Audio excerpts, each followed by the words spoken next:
এটা ছিল পরের দিনের ভিডিও, কারণ আগের দিনের ভিডিওটা আমি একদমই শেয়ার করতে পারিনি তোমাদের সঙ্গে। তো হাই ফ্রেন্ডস, এখন বাজে হচ্ছে সকাল 10টা। তো সকাল সকাল বেরিয়ে পড়লাম মেয়েকে নিয়ে ডক্টরের কাছে। তো এখন দেখে তোমরা সবাই ভাববে যে আমার মেয়েটা সুস্থ আছে। হ্যাঁ, আমার মেয়েটা কালকের থেকে অনেকটা সুস্থ আছে, কিন্তু কালকের পরিস্থিতিটা এতটা খারাপ ছিল, তোমরা হয়তো দেখলে বুঝতে পারতে যে তখন কোনো পরিস্থিতি ছিল না যে একটা ভিডিও তুলে ধরি। আর আমি একদমই বুঝতে পারিনি যে মেয়েটার এতটা ঠান্ডা লেগে যাবে কালী পুজো ঘুরতে গিয়ে। যখন আগের দিনকে গেলাম তখন ডাক্তার পরীক্ষা করে বলল কিছুটা মেডিসিন নিতে হবে আর 2টা গ্যাস দিতে হবে, কিন্তু আমাদের হাতে একদমই সময় ছিল না যে আজকের মধ্যে 2টা গ্যাস দিব।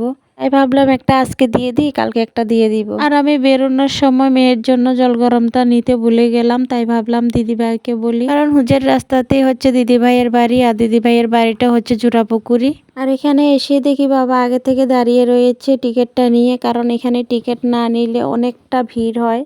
তারপর দেখো টিকিটটা নিয়ে সোজা চলে গেলাম 3 নম্বর ফ্লাইটে, আমি আর আমার বাবা। সেখানে গিয়ে দেখি আমার নাম্বারটা চলে আসলো, আর সঙ্গে সঙ্গে একটা বেজি দেওয়ার পরে তারপর গ্যাসটা দিয়ে দিল। আর শোনো মা, এদিকে ক্যামেরা অন করার সঙ্গে সঙ্গে তোমাদেরকে একটা হাই দিয়ে দিল। এই গ্যাসটা দেওয়ার ছিল একটা সিটে, কারণ শোনো মা আমাকে ছেড়ে একদমই থাকতে পারে না। তারপর দেখো আমার কোলে দিতে হচ্ছে, আর ডাক্তার বলল 5 মিনিট খুলে আবার 5 মিনিট লাগিয়ে দিতে গ্যাসটাকে।